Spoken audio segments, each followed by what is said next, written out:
주님 말씀하시며 내가 나가리다. 주님 뜻이 아니면 내가 멈춰서리다. 나의 가고 서는 곳 주님 뜻에 있으니 오 주님 나를 이끄소서. 주님 말씀하시면 내가 나가리다. 주님 뜻이 아니면 내가 멈춰서리다.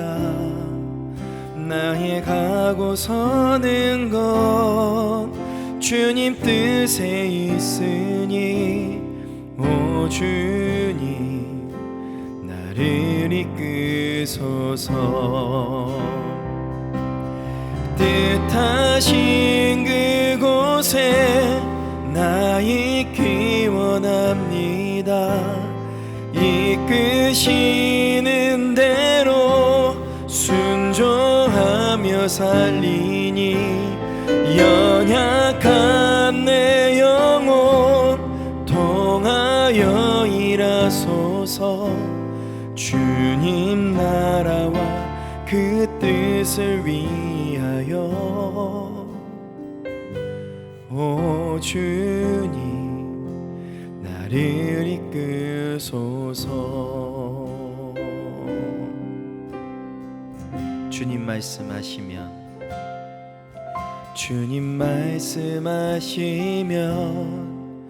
내가 나가리다. 주님 뜻이 아니면 내가 멈춰서리다. 나의 가고 서는 것 주님 뜻에 있으니 오 주님 나를 이끄소서. 뜻하신 그곳에 나 있기 원합니다. 이끄시는 대로 순종하며 살리니 연약한 내 영혼 통하여 일하소서. 주님 나라와 그 뜻을 위하여 뜻하신 그곳에 나 있기 원합니다. 이끄시는 대로 순종하며 살리니 연약한 내 영혼 통하여 일하소서. 주님 나라와 그 뜻을 위하여 오 주님 나를 이끄소서. 오 주님 나를 이끄소서. 오 주님 나를 이끄소서.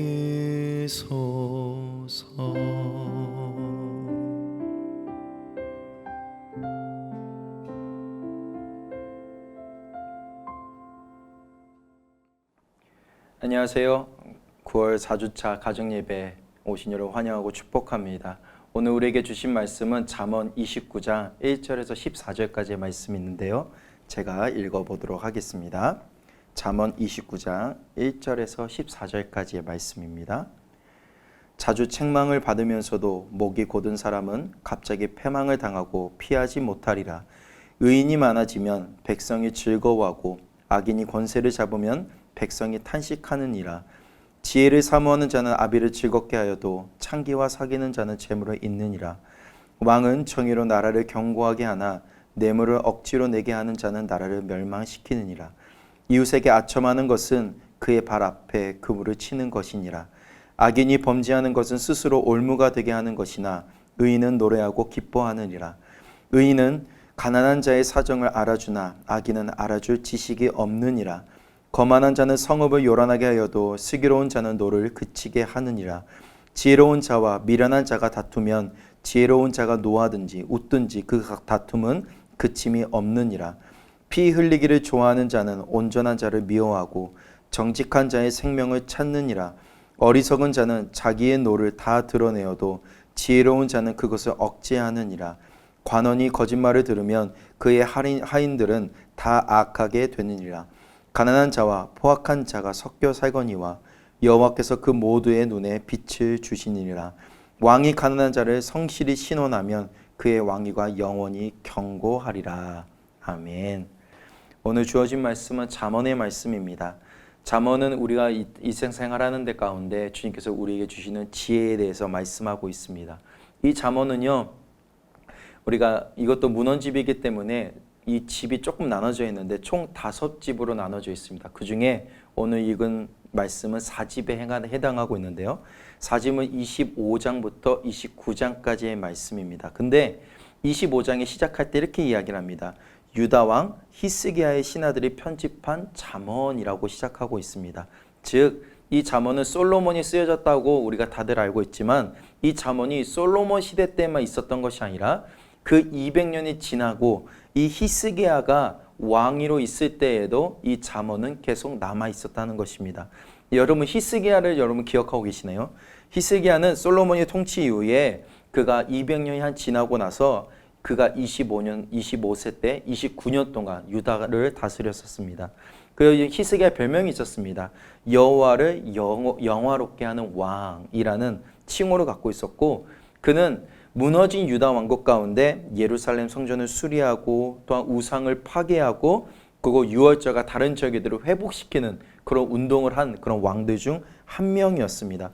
그런 왕 히스기야가 솔로몬 때 있었던 그 잠언을 들고 와서 백성들과 자녀들과 그 나라를 위해서 이 지혜의 말씀을 선포하고 있는 거예요. 근데 오늘 말씀 보면요, 1절에 보면 이렇게 나와 있습니다. 자주 책망을 받으면서도 목이 곧은 사람은 갑자기 패망을 당하고 피하지 못하리라 라고 했습니다. 자주 책망을 받으면서도 라고 시작하고 있습니다.